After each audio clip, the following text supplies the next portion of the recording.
I think the time has come to try to set the tub on this chassis. I'm going to have to figure out the best way to do that. I have it kind of cobbled together right now, and I don't know if I can pick it up in one piece and set it down on this chassis, or just I'm going to have to disassemble it and put it back together a piece at a time. I have to start with some of this woodwork. I've got this new piece here that goes behind the seat, and got it cut and stained, and I'm going to have to transfer the holes from the old piece to the new piece, and then I can get it in place.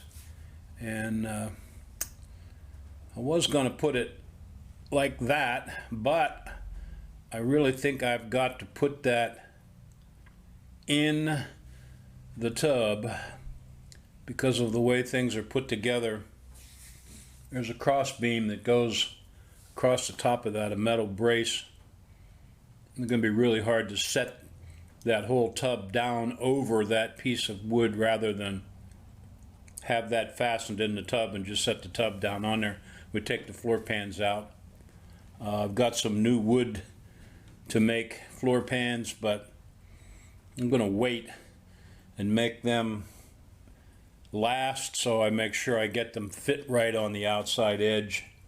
I think the ones that are in there are not the originals like everything else in this car, so might be able to use them as a little bit of a pattern, but not spot on. So I think the first thing we'll do is we'll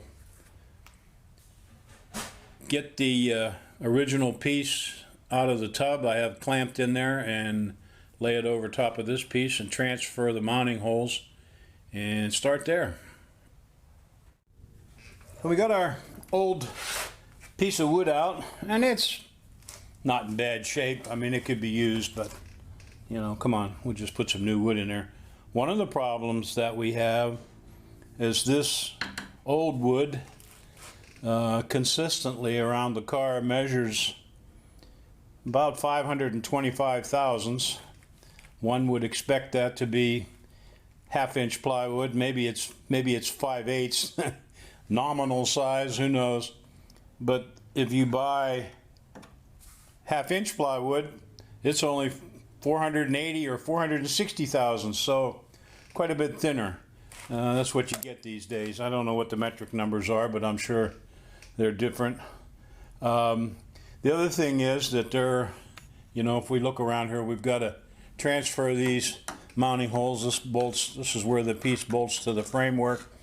There's a piece here that runs across the top and goes from one side of the tub to the other around the wheel arches.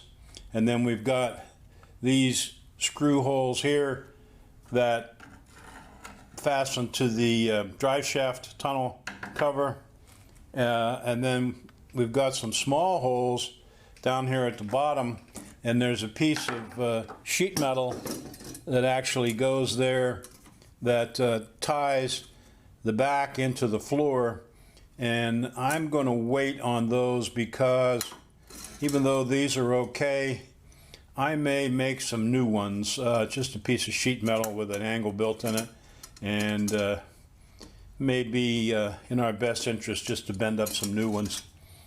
The other thing that's interesting is that the hand crank, or whatever it is, has some clips that bolt to this thing. So there's one here, and one here, and one over here, and that's where that sort of hand crank is stored. And we have that, so we're going to have to put those holes in. The other thing is that the bottom edge has a chamfer on it. Because that panel lays in there at an angle, they've chamfered the bottom edge, and I I could see chamfering the edge where it comes across the frame rail. I don't know why you'd have to chamfer it anywhere else, but they did. And it also has a chamfer or an angle at the top because, as I said, it sits in there at an angle. So what they've done is chamfered this so that this is square at the top. So we're going to have to probably just sand an angle in there to match. Won't be that big a deal. So we've got to drill these holes and then countersink them so we can put flathead screws in there, and we'll get after it.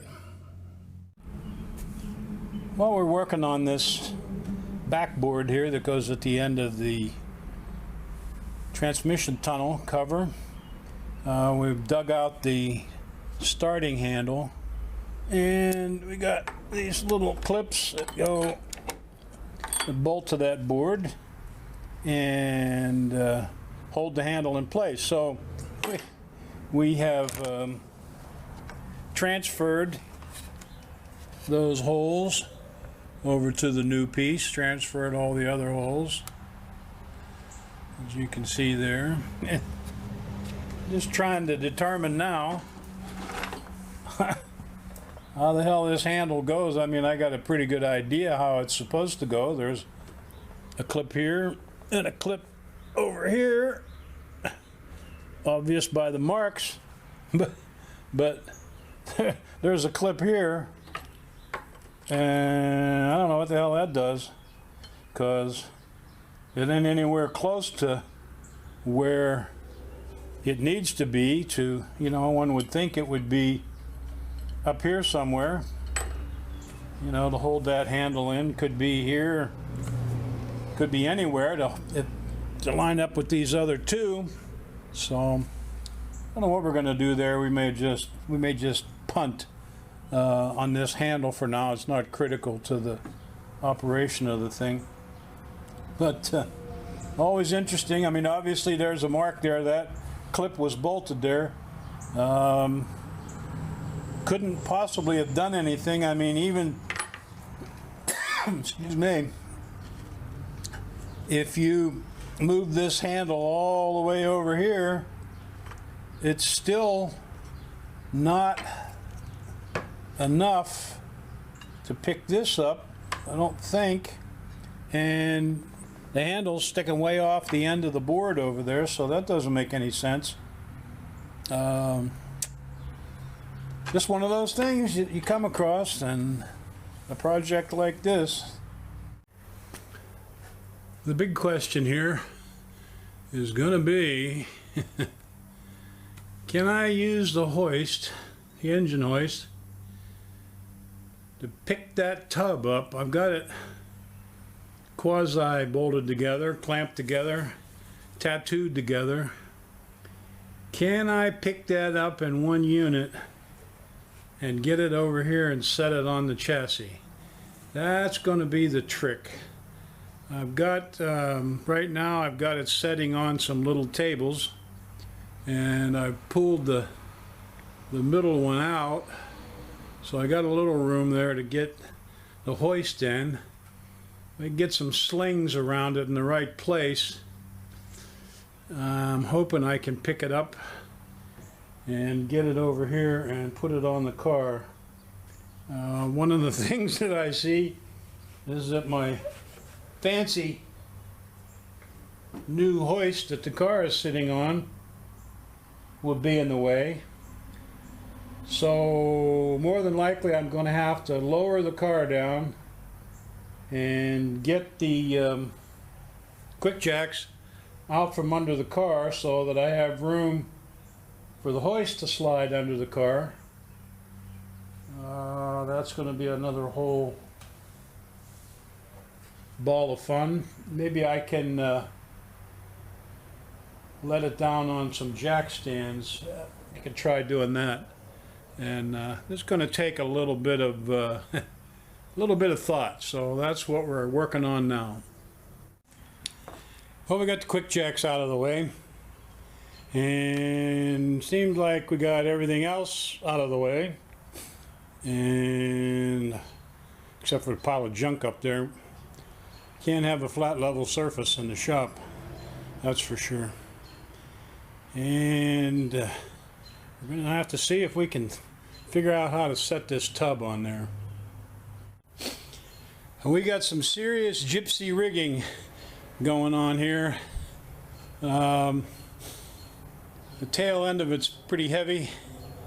I think we can balance it and maybe get it over there. Obviously we're going to take that board off the front. It's got the two sides tied together, and hopefully I think we'll wait to do that. I don't know, we're going to have to figure that out, because I'm afraid that might squeeze those rails together when we take that out. We'll have to see if, I don't know if the wood framing is going to be able to hold those rails apart.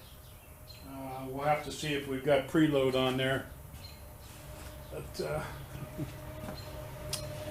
we're going to give it a shot. Be sure and tune in next season to see if we finally got the tub sitting on the chassis. Thanks for watching.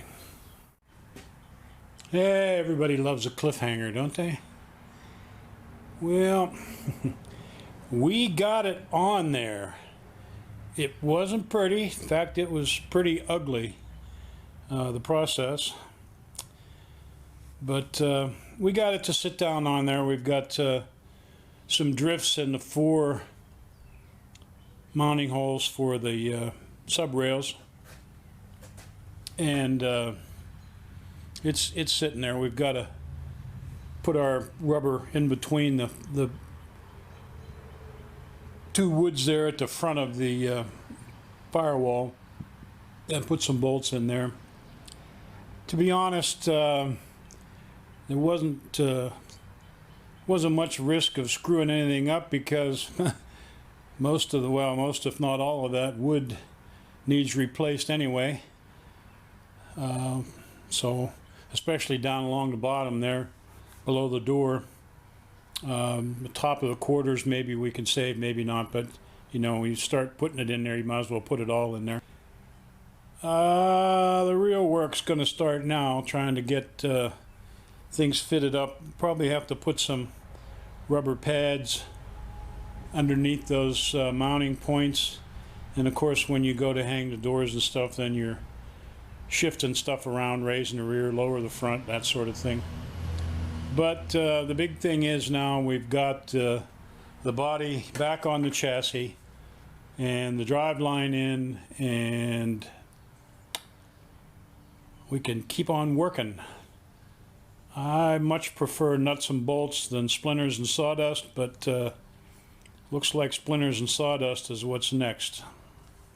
I do want to give a big thanks to our subscribers. We don't have a lot. I mean, we're just under 500 subscribers, which in today's scheme of things isn't a lot, but we're gaining. We gain subscribers every month.